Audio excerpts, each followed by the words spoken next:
ನಮಸ್ಕಾರ ಎಲ್ರಿಗೂ. ಸಿಂಪಲ್ಲಾಗಿ ಮಂಡಕ್ಕಿ ಒಗ್ಗರಣೆ ರೆಸಿಪಿನ ಹೇಗೆ ಮಾಡೋದು ಅಂತ ನೋಡ್ಕೊಂಬರೋಣ. ಇವತ್ತು 4 ಜನಕ್ಕಾಗಷ್ಟು ಮಾಡ್ತಾಯಿದ್ದೀನಿ. ಇಲ್ಲೆಲ್ಲ ರೆಡಿ ಮಾಡಿ ಇಟ್ಕೊಂಡಿದ್ದೀನಿ ಆಲ್ರೆಡಿ. ಜೀರಿಗೆ, ಸಾಸಿವೆ, ಈರುಳ್ಳಿ, ಟೊಮೊಟೊ, ಮೆಣಸಿನ್ಕಾಯಿ, ನಿಂಬೆಹಣ್ಣು ಮತ್ತು ಕೊತ್ತಂಬರಿ, ಕರಿಬೇವು ಎಲ್ಲನೂ ರೆಡಿ ಮಾಡಿ ಇಟ್ಕೊಂಡು ಒಲೆ ಹಚ್ಕೊತಾ ಇದ್ದೀನಿ. ಈಗ ಗ್ಯಾಸ್ ಆನ್ ಆಗಿದೆ. ಗ್ಯಾಸ್ ಮೇಲೆ ಒಂದು ಬಾಣಲಿನ ಕೂಡ ಇಟ್ಕೊಂಡಿದ್ದೀನಿ. ಸ್ವಲ್ಪ ಎಣ್ಣೆ ಸೇರಿಸ್ಕೊಂಡು ಫಸ್ಟು ಸಾಸಿವೆ ಜೀರಿಗೆನ ಇದಕ್ಕೆ ಆ್ಯಡ್ ಮಾಡ್ಕೊಂಡು ಹೋಗೋಣ. ಎಣ್ಣೆ ಕಾದಿದೆ. ಈಗ ಸಾಸಿವೆ ಜೀರಿಗೆ ಸ್ವಲ್ಪ ಕರಿಬೇವನ್ನ ಸೇರಿಸ್ಕೊಳ್ತಾ ಇದ್ದೀನಿ. ಅದು ಚಟ ಆದಮೇಲೆ ಇದೀಗ ನಾವು ಹೆಚ್ಚಿ ಆಲ್ರೆಡಿ ರೆಡಿ ಮಾಡಿ ಇಟ್ಕೊಂಡಿದ್ದೀವಲ್ಲ, ಹಸಿಮೆಣ್ಸಿನ್ಕಾಯಿ, ಈರುಳ್ಳಿ ಅದನ್ನೆಲ್ಲ ಒಂದೊಂದಾಗಿ ಸೇರಿಸ್ಕೊಂಡು ಹೋಗೋಣ. ನೋಡಿ, ಒಂದು 8ರಿಂದ 10 ಹಸಿಮೆಣ್ಸಿನ್ಕಾಯಿ ಕಟ್ ಮಾಡಿ ಇಟ್ಕೊಂಡಿದ್ದೆ. ಖಾರ ಸ್ವಲ್ಪ ಕಮ್ಮಿ ಇದೆ, ಆದ್ದರಿಂದ 8ರಿಂದ 10 ಸೇರಿಸ್ಕೊಂಡಿದ್ದೀನಿ. ಖಾರ ನೋಡ್ಬಿಟ್ಟು ಸೇರಿಸ್ಕೊಳ್ಳಿ. ನೆಕ್ಸ್ಟ್ ಇದಕ್ಕೆ ಈರುಳ್ಳಿ ಸೇರಿಸ್ಕೊಳ್ಳೋಣ. 4 ಮೀಡಿಯಮ್ ಸೈಜ್ ಈರುಳ್ಳಿ ಕಟ್ ಮಾಡಿ ಇಟ್ಕೊಂಡಿದ್ದೆ. ಈರುಳ್ಳಿ ಜಾಸ್ತಿ ಇದ್ದಷ್ಟು ಟೇಸ್ಟ್ ತುಂಬಾ ಚೆನ್ನಾಗಿರುತ್ತೆ, ಆದ್ದರಿಂದ 4 ಈರುಳ್ಳಿ ತೊಗೊಂಡಿದ್ದೀನಿ, ಮೀಡಿಯಮ್ ಸೈಜ್ದೇ. ಇದು ಚೆನ್ನಾಗಿ ಸ್ವಲ್ಪ ಹಸಿ ವಾಸನೆ ಹೋಗೋ ಥರ ಫ್ರೈ ಆಗಲಿ. ಇದಕ್ಕೆ ಅರಿಶಿನ ಕೂಡ ಇದೇ ಟೈಮ್ಗೆ ಸೇರಿಸ್ಕೊಳ್ಳೋಣ, ಯಾಕಂದರೆ ಚೆನ್ನಾಗಿ ಫ್ರೈ ಆಗುತ್ತೆ ಈ ಟೈಮಲ್ಲಿ ಸೇರಿಸ್ಕೊಳೋದ್ರಿಂದ.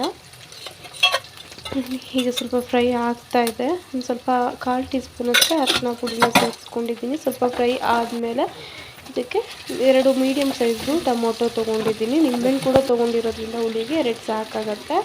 ರುಚಿಗೆ ತಕ್ಕಷ್ಟು ಉಪ್ಪನ್ನ ಕೂಡ ಇದೇ ಟೈಮ್ಗೆ ಸೇರಿಸ್ಕೊಂಡಿದ್ದೀನಿ. ಬೇಗ ಸ್ಮ್ಯಾಶ್ ಆಗುತ್ತೆ ಟೊಮೊಟೊ ಉಪ್ಪು ಈ ಟೈಮಲ್ಲಿ ಹಾಕ್ಕೊಳೋದ್ರಿಂದ. ನೋಡಿ, ಈಗ ಆಲ್ಮೋಸ್ಟ್ ಆಗಿದೆ. ಇದನ್ನ ಇಳಿಸ್ಕೊಂಡು ನೆನೆಸಿ ಇಟ್ಕೊಂಡಿರೋ ಮಂಡಕ್ಕಿನ ಕೂಡ ಇದಕ್ಕೆ ಸೇರಿಸ್ಕೊಳ್ತಾ ಇದ್ದೀನಿ. ಸೇರಿಸ್ಕೊಂಡ ಮೇಲೆ ಇದಕ್ಕೆ ಸ್ವಲ್ಪ ಕಾಯಿ ತುರಿ, ಕೊತ್ತಂಬರಿ ಹಾಗೆ ನಿಂಬೆಹಣ್ಣು ಹಾಕ್ಕೊಂಡು ಮಿಕ್ಸ್ ಮಾಡಿಕೊಂಡ್ರೆ ಟೇಸ್ಟ್ ತುಂಬ ಚೆನ್ನಾಗಿರುತ್ತೆ. ನೋಡಿ, ಆಲ್ಮೋಸ್ಟ್ ಇದನ್ನ ಮಿಕ್ಸ್ ಮಾಡಿಕೊಂಡು ಆಮೇಲೆ ಕಾಯಿ ತುರಿ, ಕೊತ್ತಂಬರಿ, ನಿಂಬೆಹಣ್ಣು ಇದಕ್ಕೆ ಸೇರಿಸ್ಕೊತೀನಿ. ನೋಡಿ, ಇವಾಗೆಲ್ಲ ಮಿಕ್ಸ್ ಆಗಿದೆ. ಇದು ಆಲ್ಮೋಸ್ಟ್ ಸ್ವಲ್ಪ ಆದ್ದರಿಂದ ಇವಾಗ ಈ ಟೈಮಲ್ಲಿ ಸೇರಿಸ್ಕೊಂಡು ಮತ್ತೆ ಮಿಕ್ಸ್ ಮಾಡ್ಕೊಳೋದಕ್ಕೆ ಸರಿ ಹೋಗುತ್ತೆ. ನಾನು ಕ್ವಾಂಟಿಟಿ ಸ್ವಲ್ಪ ಇವತ್ತು ಜಾಸ್ತಿ ಮಾಡಿರೋದ್ರಿಂದ ಒಂದು ಫುಲ್ ನಿಂಬೆಹಣ್ಣನ್ನ ಇದಕ್ಕೆ ಹಾಕ್ಕೊತೀನಿ. ಇಲ್ಲಾಂದರೆ ಅರ್ಧ ಸಾಕಾಗುತ್ತೆ. ಟೊಮೊಟೊನೂ ಕೂಡ 2 ಹಾಕಿರೋದ್ರಿಂದ ಒಂದು ಫುಲ್ ನಿಂಬೆಹಣ್ಣನ್ನ ಕೂಡ ನಾನು ಇವತ್ತು ಸೇರಿಸ್ಕೊಂಡಿದ್ದೀನಿ ಇದಕ್ಕೆ. ಈಗ ಮಿಕ್ಸ್ ಆಗಿದೆ. ಇನ್ನೊಂದು ಅರ್ಧ ನಿಂಬೆಹಣ್ಣು ಮಿಕ್ಸ್ ಮಾಡ್ತೀನಿ, ಯಾಕಂದರೆ ಒಂದೇ ಹತ್ರ ಹಾಕೋದ್ರಿಂದ ಒಂದೇ ಕಡೆಯೇ ಹುಳಿ ಜಾಸ್ತಿ ಆಗುತ್ತೆ, ಮಿಕ್ಸ್ ಆಗಲ್ಲ ಅಂತ ಹೇಳ್ಬಿಟ್ಟು ಇವಾಗ ಮಿಕ್ಸ್ ಮಾಡಿಕೊಂಡು ಸೇರಿಸ್ಕೊಂಡೆ.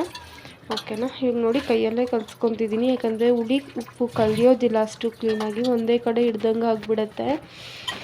ನೋಡಿ, ಚೆನ್ನಾಗಿ ಕಲಸಿದ ಆದಮೇಲೆ ಇದಕ್ಕೆ ಕಾಯಿ ತುರಿ ಕೂಡ ಸೇರಿಸ್ಕೊಳ್ಳೋಣ. ಕಡಲೆ ಪುಡಿ ಕೂಡ ನೀವು ಇದೇ ಟೈಮಲ್ಲಿ ಸೇರಿಸ್ಕೋಬೋದು. ಹುರ್ಗಡ್ಲೆ ಪುಡಿನ ಎಷ್ಟು ಬೇಕೋ ಅಷ್ಟು ನೋಡಿ ಅಡ್ಜಸ್ಟ್ ಮಾಡಿ ಸೇರಿಸ್ಕೊಂಡ್ರೆ ಆಯಿತು. ಕೈಯಲ್ಲೇ ಮಿಕ್ಸ್ ಮಾಡ್ತಾ ಇದ್ದೀನಿ, ಯಾಕಂದರೆ ಪೂರ್ತಿಯಾಗಿ ಮಿಕ್ಸ್ ಮಾಡೋದು ಆಗಲ್ಲ. ಅದರಿಂದ ಚೆನ್ನಾಗಿ ಕೈಯಲ್ಲಿ ಮಿಕ್ಸ್ ಮಾಡಿದಷ್ಟು ಚೆನ್ನಾಗಿರುತ್ತೆ ಟೇಸ್ಟು, ಯಾಕಂದರೆ ಉಪ್ಪು, ಹುಳಿ, ಖಾರ ಎಲ್ಲ ಕಡೆಯೂ ಚೆನ್ನಾಗಿ ಒಗ್ಗರಣೆ ಮಿಕ್ಸ್ ಆಗುತ್ತೆ. ನೋಡಿ, ಫಸ್ಟಿಗೆ ನಾನು ಕೊತ್ತಂಬರಿ ಸೇರಿಸ್ಕೊಂಡಿದ್ದೆ.